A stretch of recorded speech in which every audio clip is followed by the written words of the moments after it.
What's up, YouTube? Mike from Mass here, Mass Aquariums. Been a while, almost 2 weeks probably, and I was just on vacation in South Carolina with the family, and I thought I'd share with you what's going on with my tanks after 7 days, and just a quick all-tank update, I guess, if you will. The 13.5 gallon Nano Reef got up there very high, into the high 80s, like about 86, 87, and I did lose a few corals. I do have some nice coralline algae growing, green coralline all over the rocks, which is nice. My cans have seen better days.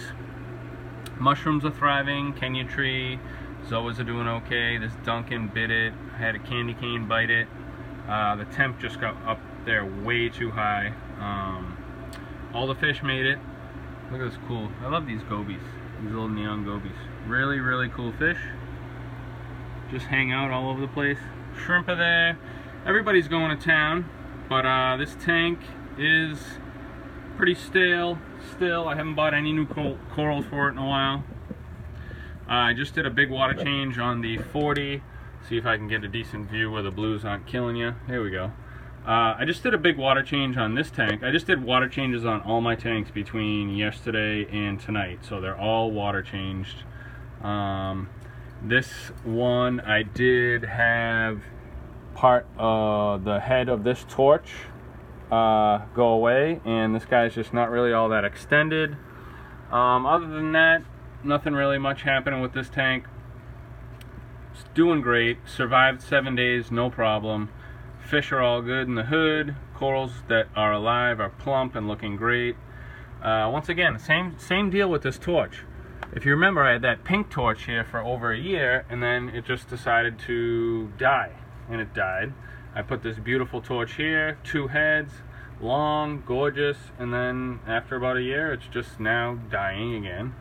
I did feed some reefroids tonight to plump these fellas up after a week of nothing. I usually don't dose anything to this tank, but I decided to spot feed all the cans and some of the SPS, and just give them a little treat. Not too much. Always do it during a water change. This GSP carpet that I glued to the back of the wall has spread about, I don't know, 5 times. It's looking cool. Hopefully it'll just start to take over the back. Sorry for the blues on this tank, but this tank is doing good. Salt water, no sump, no skimmer, no nothing. And then we got the black water tank, also known as the Black Death tank, where I lost a shit ton of fish, spent a lot of money on fish. Don't know what it was. I eventually think I dialed it down to either chemicals that were sprayed on the pothos at the nursery to make the leaves shiny, which leached into the water and actually destroyed all the fish, or because in Massachusetts we were going through a giant heat wave and there was no rain for weeks and weeks and weeks, and the water company overtreated the tap water, which I used to fill the tank, and probably didn't use enough dechlorinator, which poisoned the fish. Either way, since that happened, I have the remaining fish are still here and doing great. I've got some white angels, some platinum angels here, that one lone cardinal. I can't believe that one guy survived. I tried to catch him like several times and put him in my 40 so he can have some cardinal brothers to swim around with. But the pothos roots are just doing, yeah, that's the better view, you can see them. Awesome. I mean, once they all start to go like that, this tank is going to look sick. So I get the, now that the tank's all settled in and working fine, testing well, I add more pothos, I'll add more plants, more fish, and this tank will continue to be one of my favorite tanks I have. I just love it now. I have 3 plecos in here that I can never find, but when I do see them, they're absolutely gorgeous. One guy was just right over here a couple seconds ago. Absolutely gorgeous plecos. getting bulky really quick. They've probably tripled in size in a couple weeks, and they're just getting huge really quick. A couple snails I got, hitchhikers, taking care of the glass. Snails are never a bad thing, folks. I mean, if they're out of control, you can certainly curb them or kill them all, no problem. So don't be afraid to let some snails eat some algae. I wish I could find these plecos for you guys, but I cannot. Sometimes they're out on the glass, sometimes they're not. But tank just looks really, really, really good. I will bring you upstairs real quick.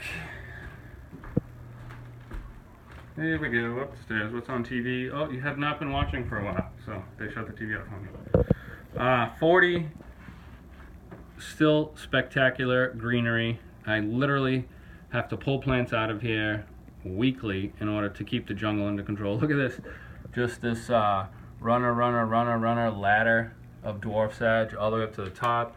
This tiger lotus that I got from H2O plants, still just producing massive leaves.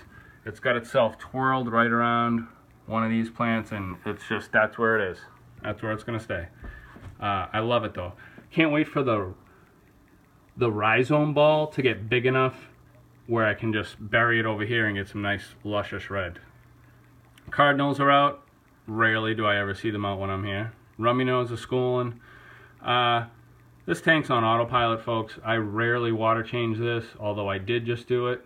I do it like every 3 to 4 months now, and all that's going into this tank is flake food and CO2. That's it. Root tabs every 6 months maybe now, my Aquarium Box root tabs, and you can see the tank just, it's lush, it's growing, it's on autopilot. And that's about it. So, this is Mike from Mass, home from vacation. Videos are coming. I'm out.